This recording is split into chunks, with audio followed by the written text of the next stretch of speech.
and learning to learn skills.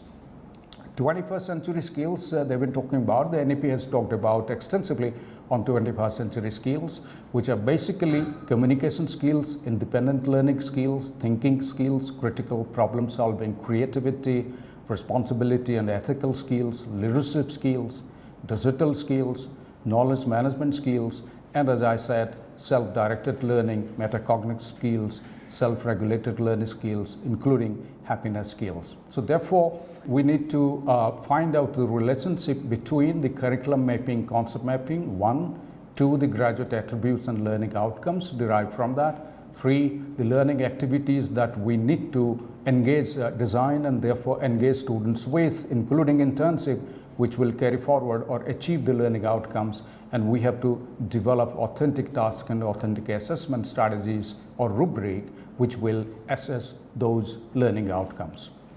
So therefore, we need to integrate between learning outcomes, activities and assessment. Learning outcome 1, activities assessment. Learning outcome 2, activities assessment. This is possible across any discipline, whether one is teaching language, literature, whether one is teaching professional education or social sciences or management or education, or even community development programs.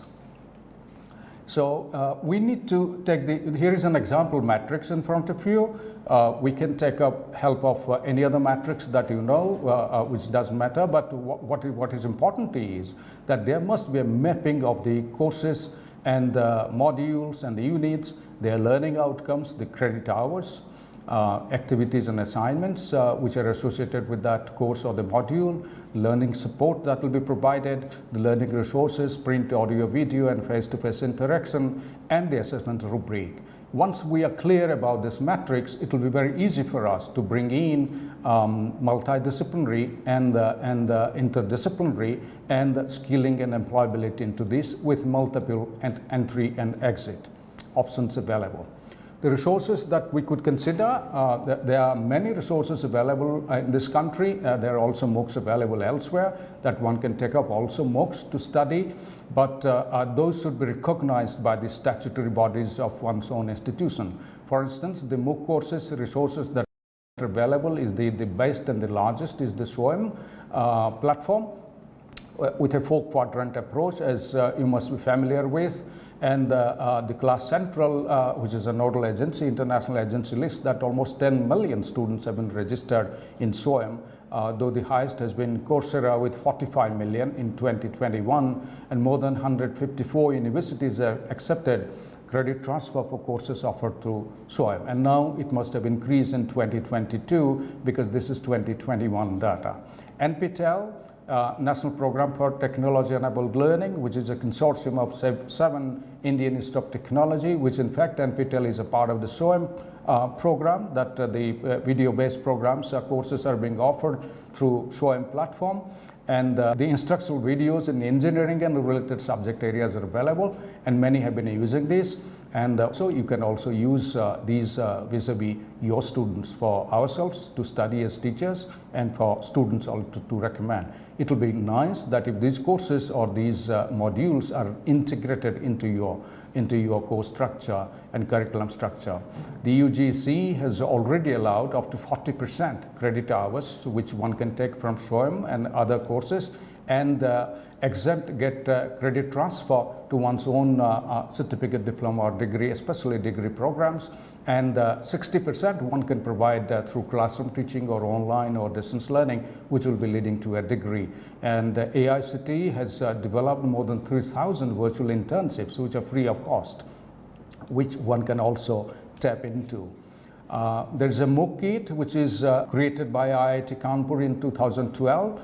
ARC4 Cloud certification, and this is in collaboration with IIT Ropar, which is available in 6 languages.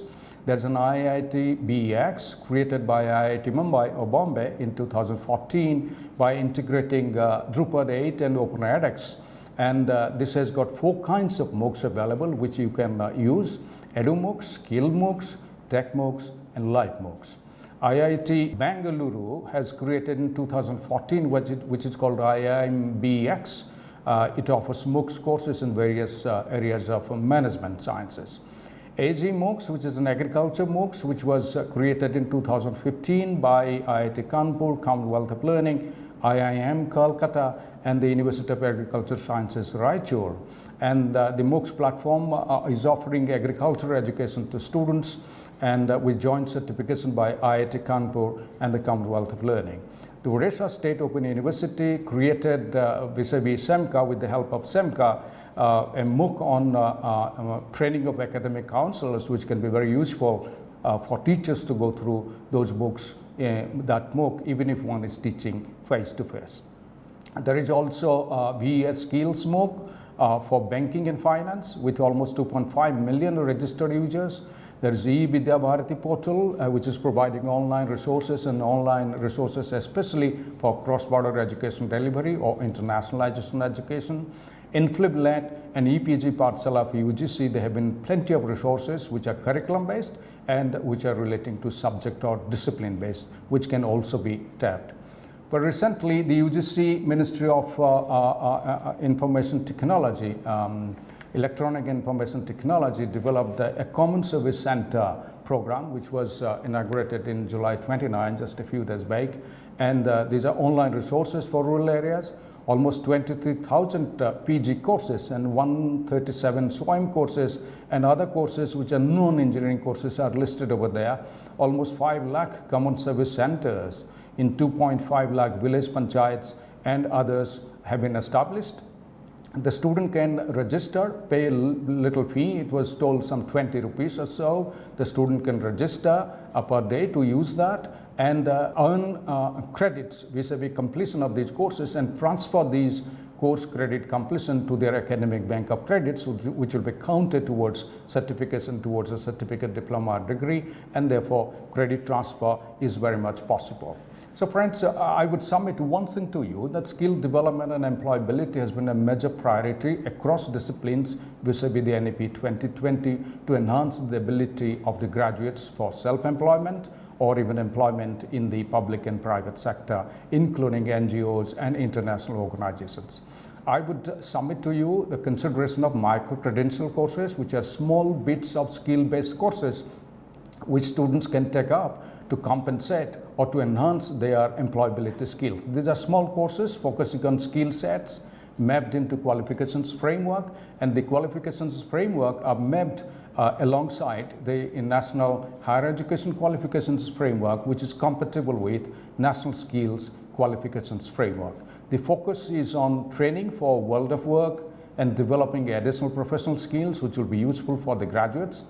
They will enhance the employability skills which are benchmarked against the industry frameworks, because now it is coming up that the skill-based curriculum should be developed in collaboration with industry and in conformity with the National Skills Qualifications Framework, and the students will be able to show evidence-based assessment, and therefore award is possible, and micro-credential course credits could also be transferred to one's own certificate, diploma or degree.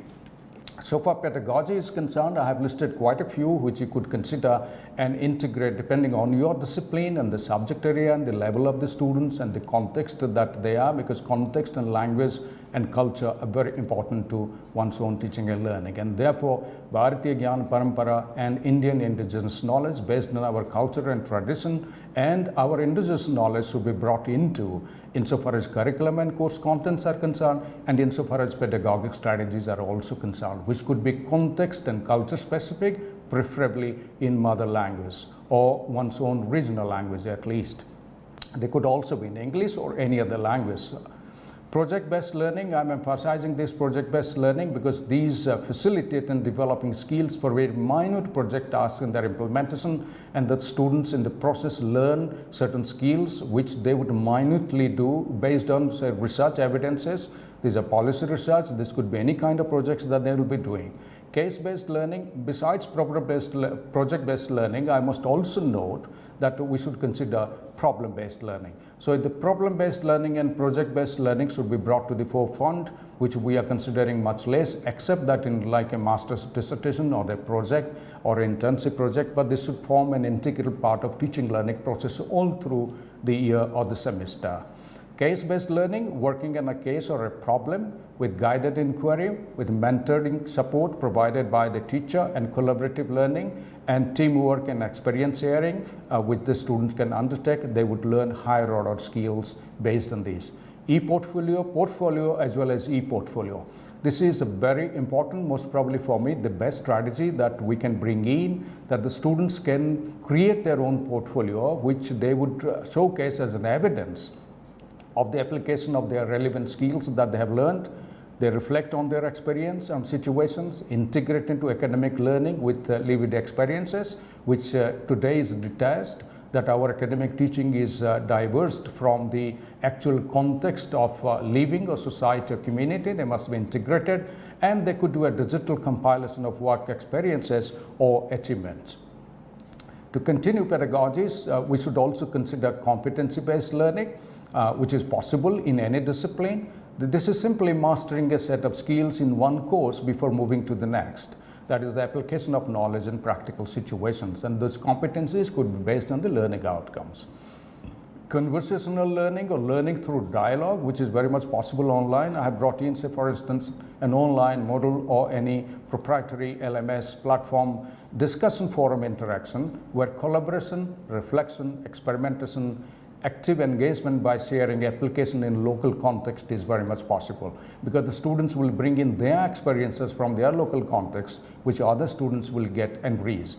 So combining theory and skills, and combining theory and skills on the one hand, and the lived experiences of the students, bringing the experiences from their own context. This will be very enriching insofar as collaborative learning, cooperative learning is concerned. Finally, I have listed self-regulated learning and metacognitive learning, which we must consider very seriously, that the students would be taking charge of their own learning, facilitated by the teacher. That the students would, teacher's responsibility would be to develop the skills and competencies of the students, that they will take charge of their learning. They will set goals, they will manage their time, they will decide what help is needed, they will search resources, choose learning strategies, their own learning strategies suitable to them, reflect on them, evaluate their learning outcomes. Meaning thereby that the students will take full control of their learning, they will monitor their own progress, and they will focus on learning outcomes. All the process is facilitated and mentored by the teacher. What you see on your screen is a representation, collation of the learning outcomes, starting from knowledge, understanding till creativity level, and finally the constructivist learning, that the students' engagement with the context and learning the way one would like to learn or one is proficient to learn. So depending on one's own ability, that the learning task will be designed and context would be provided to the students, that they will best engage efficiently and effectively in that process of learning. Knowledge could be multiple choice questions, understanding, oral examination, poster presentation, application through case study, analysis, course essays. Essays are very important in teaching and learning besides multiple choice tests. Creativity by project-based learning and problem-based learning, which I have already talked about. And constructivist learning, for me, would be best possible. In fact, the research says it is best possible through developing portfolios, including e-portfolios. So finally, to conclude, friends, that I will spend a few seconds on portfolios, different kinds of portfolios that we can bring forward to our learning, including school level learning as well as college and university learning across the board: social sciences, humanities, commerce and management, and education, other community development courses, so also professional courses of engineering, medicine, pharmacy, and so on, and architecture. Developmental portfolios, which are very much subject specific portfolios. Planning portfolio, which is an entry level early ability mapping of the students, that the students, you could call them as prior knowledge assessment or something like that. A proficiency portfolio, the graduate attributes and the outcomes, learning outcomes, which are joined together in a learning journal or a diary or called a portfolio. Showcase portfolio, the evidence which can collect and collate the best of the works of the students and the graduates. Employability portfolio, that the ability, the readiness and ability of the students to do a particular job or work or a varieties of work contexts. And success potential portfolio which is required for admission to the next grade. So friends, to conclude what I have said very briefly in this program, I have highlighted that we need to reconsider and qualitatively enhance our curriculum and course design and our pedagogies that will be used in translating courses into action, engaging students more, reflecting on their engagement, facilitating students to reflect on their engagement, and bring in more multidisciplinary courses, especially skill-based courses from other disciplines, even knowledge-based courses from other disciplines, value-based courses from other disciplines that the students would like to take up. And we should also design in such a way multiple entry and exit is possible. There are plenty of resources, some of them important that I have quoted over here, mentioned here, that the students need to be engaged with, and teachers need to bring those resources and build those resources into their teaching and learning within the classroom or even outside the classroom or at a distance or online and blended learning. And finally, I must submit to you that it needs a holistic planning of curriculum and course design for the holistic development of the students. I hope that you found this useful. You must read the NEP more, and some of the good practices that are coming up from different institutions from time to time to ensure that we are very much at what exactly we need to do insofar as our own curriculum design and pedagogic design and teaching learning is concerned. Thank you very much.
Welcome learners. I am Dr. Pankaj Mittal. I am working as Secretary General Association of Indian Universities. In fact, only the second women Secretary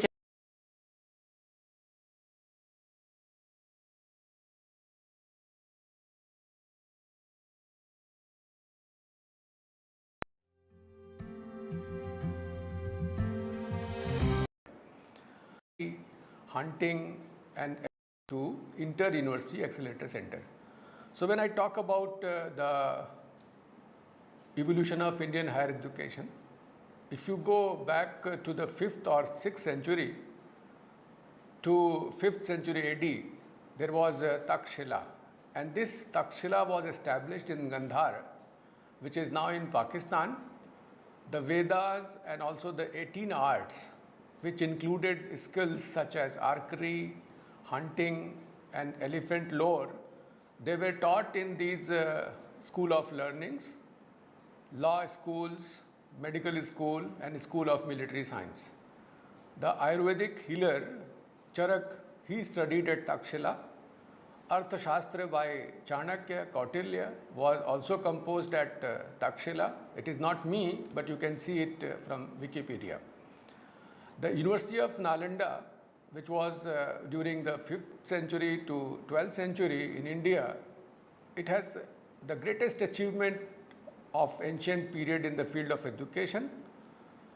It was one of the world's first residential universities, and about 10,000 students, 2,000 teachers, they were on the campus, and the faculty student ratio is unimaginable. It was 1:5. The library was a 9-storied building, and meticulous copies of texts were produced and preserved in this library. Students in those days, they studied science, astronomy, medicine and logic as diligently as they applied themselves to metaphysics, philosophy, Sankhya, Yoga Shastra, the Vedas and the scriptures of Buddhism. Likewise, they also studied the foreign policy philosophy, transcending the ethnic and national boundaries, and because of that, that seat of learning attracted pupils and scholars from Korea, Japan, China, Tibet, Indonesia, Persia, Turkey and other parts of the globe. Nalanda represents the concept of university of the ancient period, and somehow we missed.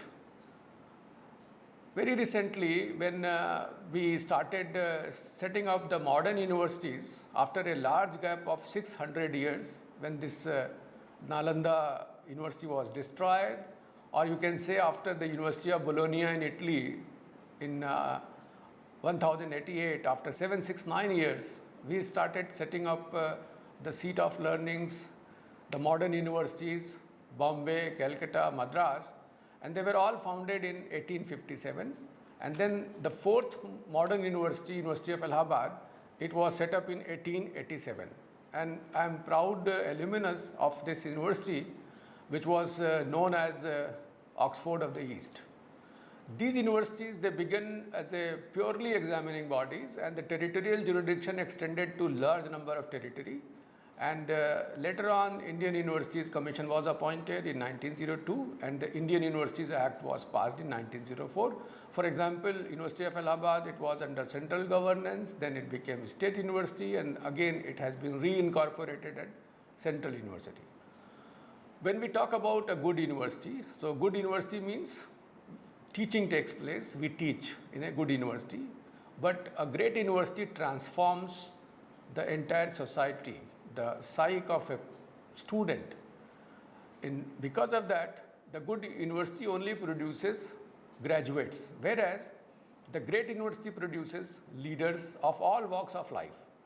So the quality, culture and adaptability should be an attempt to answer to the question of competitiveness in higher education, for which we have started working again, and this new education policy 2020 talks about many such things, and I will be talking only about multidisciplinary education, how we can have multiple entry and exit to the different programs.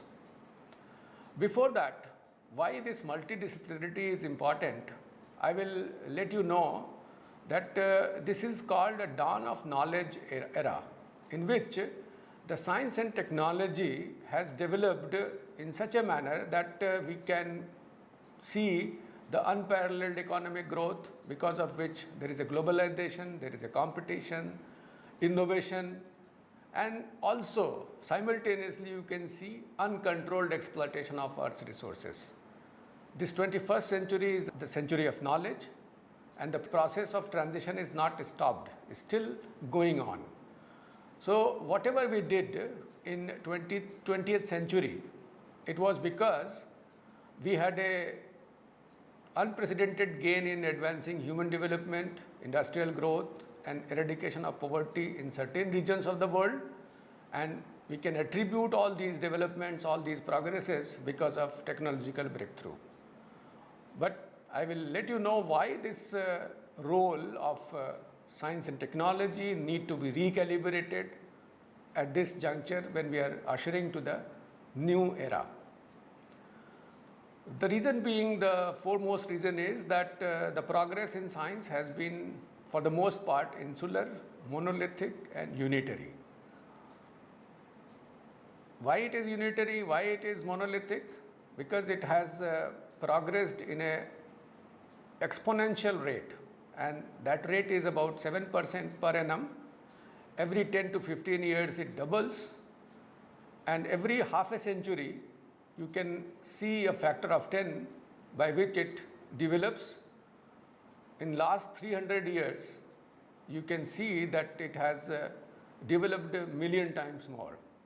And if I compare with the evolution of society, that domain is 10,000 years. So you can always notice there is a phase lag. Science and technology has developed, has evolved at a very faster pace, whereas the societal evolution has remained almost stagnant, but this phase lag has resulted into many anomalies.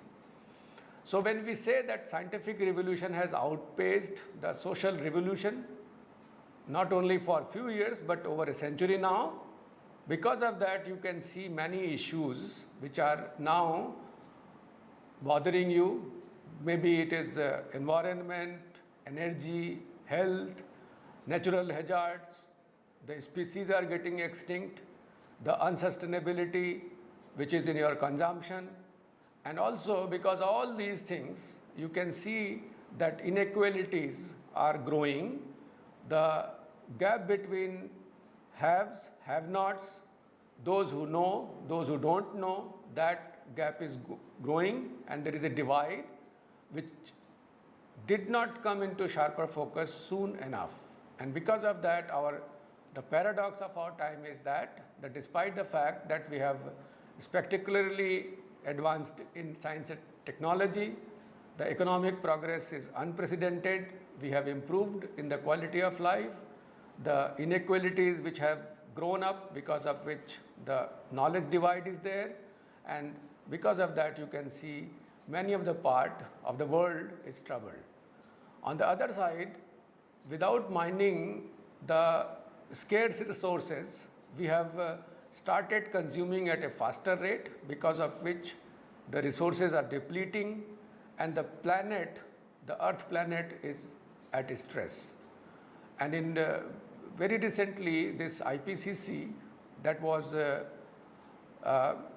that recognized the climate change because of anthropogenic activities, and for which Nobel Prize was shared by IPCC and Al Gore, just to highlight that this unsustainability of our activities, which are because of our activities, human activities, the climate change is inevitable, and it is going to bring many catastrophic changes in the society. This is one such example. If you visit any part of the country, you will find the water bodies which are at distress. None of the water bodies, the rivers, they are in the pure state of the form, and because of overconsumption, they have become unsustainable. Many of the cities across the world, even Delhi, that becomes gas chamber. It is difficult to survive in those days when the humidity and also this fume, the gas exhausts keep people bothered. The air quality becomes poorer, and sometimes it also helps many such problems which are due to this. So what we call, these are the effluents of the effluent. What we can do without using the single use of plastics, we are using without knowing how this is going to affect the environmental pollution, how the environment is going to get degraded. And very recently you might have also come to know that there was a foam which was floating when Eastern India people, they wanted to have a festival in Yamuna. So Yamuna was converted in a different, like we used to say it is foam filled with the foam. And many of the rivers, for example, Varanasi is known because there are two rivers, Varuna and Assi. Assi river is almost converted as a nala. So that is another issue which is bothering you, and we have to be mindful. The other important thing is the health and human being, they are affected because of epidemics, because of several terminal diseases, and because of the quality of life. The aging population is on the higher side, but we are not able to sustain their activities, and this is one such area in which we need to worry, and that is many of the species, they are getting extinct. So why this is happening, we need to look at this part, and because of that we have to have the phase lag which is there between societal lag and also societal evolution, and also the technological development need to be minimized to make people understand that we have to work for the sustainability of this earth. Another important dimension which has been added is because of the shrinking time domains. Way back in 1830, when Faraday discovered about the Faraday's law, it took more than 50 years to get it implemented in terms of some kind of technology, electricity. The DNA model which was proposed by Watson Crick, 20 years took for genetic engineering to take forward.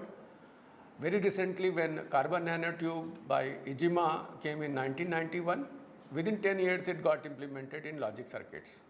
So what you can notice that in the last 30 years, and if we compare the last 15 years, 5,000 years, the last 30 years are the years which have generated more new information as compared to the previous 5,000 years. So that is another area in which the time domain has shrunk, and you could see the number of different revolutions which took place when mechanical production started, the first industrial revolution, then second industrial revolution, then the third industrial revolution, and now we are at the brink of the fourth industrial revolution, which is based on cyber physical systems.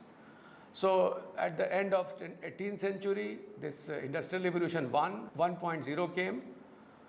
Beginning of the century, this 2.0, 70s, 3.0, today it is 4.0, and the complexity level is increasing.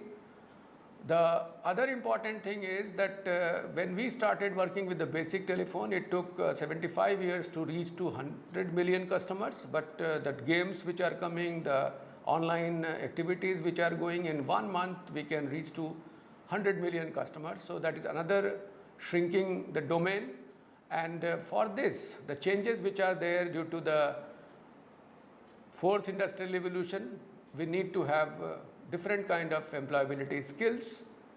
So these skills are necessary to survive in 21st century, because the trouble which is there, the troubled world because of this knowledge gap, because of the galloping consumption. So the violence and terror, changing skill sets, the employability requirements, lifelong learning necessity, changing the learner profile, be it family structure from joint family to nuclear families to large number of demographic dividend which is due to which gives you the adolescent concerns, and also the growth of knowledge which I have just exemplified, the changed work environment, people have become tech savvy.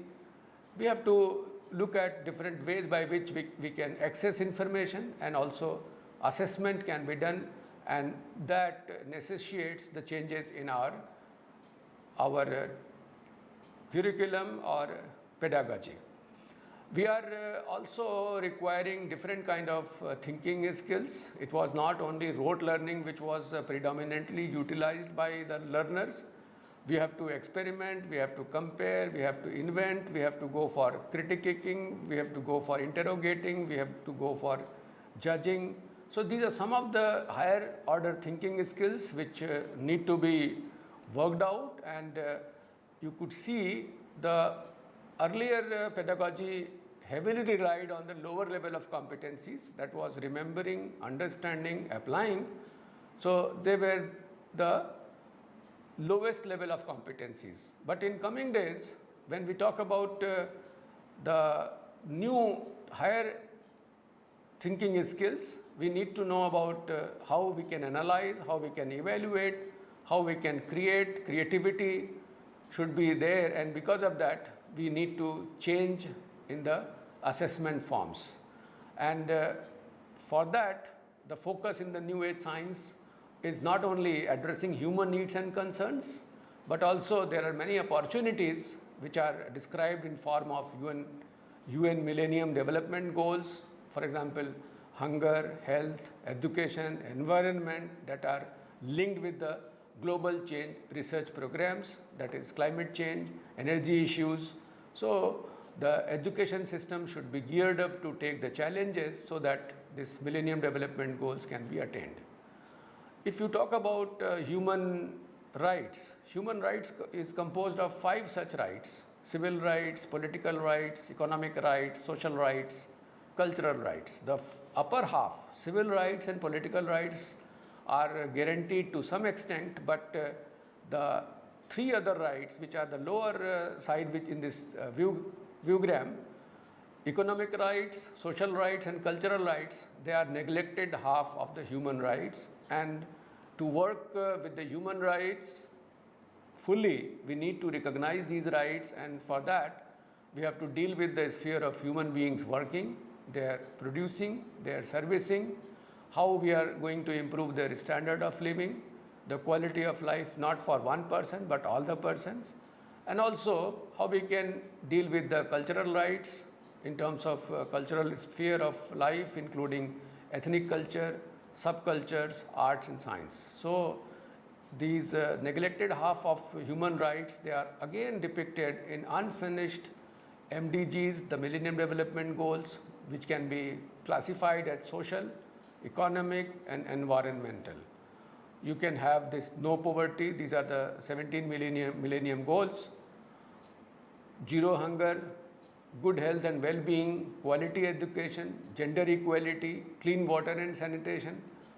If it is economic SDGs, then affordable and clean energy, recent work and economic growth, industry, innovation and infrastructure, reduced inequalities, sustainable cities and communities, and sustainable consumption and production. Environment SDGs are also important, very much important. They are climate action, life below water, life on land, whereas 16th and 17th goals are the means of implementation of these SDGs. Now the question arises, what can science do? In the 21st century, we have to have a more inclusive view of science. It should not be insular, it should not be monolithic, it should not be unitary. And the conception that science is autonomous is now considered as unsustainable. So if we do not remove the phase lag between societal evolution and also the technology development, we are going to be faced with the several sustainability issues. So the new role of science talks about innovation by talking to other streams of knowledges with the science, keeping view the sustainable development part, for which we have to innovate, and for innovation we require higher thinking skills, which was missing in our sets of skill when we were simply focusing on remembering, understanding and applying some of the things. Now, the science needs to shed its splendid isolation, and for that, the societal engagement is required with the science. The policy linkage should be there, for which again innovation is required. So, we need to have a synergy between scientific and societal progress, and that helps both science as well as society. Why? In science, we get values, different methods to deal with, and different products which are sustainable. On the other side, unless otherwise society accepts the developments of the science and technology, it is equitably distributed, and also it also keeps in mind that unless otherwise it is sustainable, we are not going to use those products, or we have to minimize the uses. Then both science and society cohabit with each other, and because of that, the science becomes responsible, transparent, and understand the full implications of new discoveries in the context of moral and ethical values and sustainability of our planet, whereas society sheds its cynicism and skepticism about science and recognizes its centrality for human good.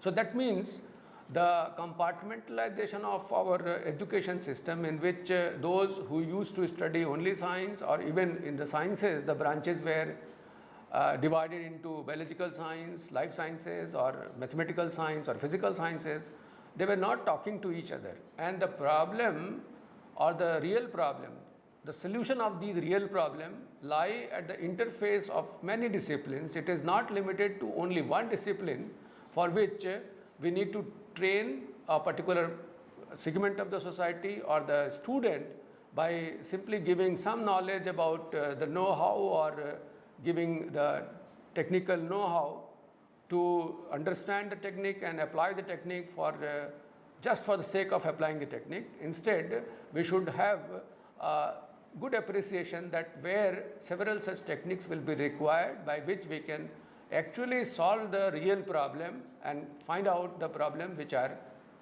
needed for the sustainable development of our country. Another important thing is that if you look at the pass percentage and also the learning outcome, if you are good at understanding, the chances of failure will be minimum. If you don't understand, definitely the student is going to fail the examination.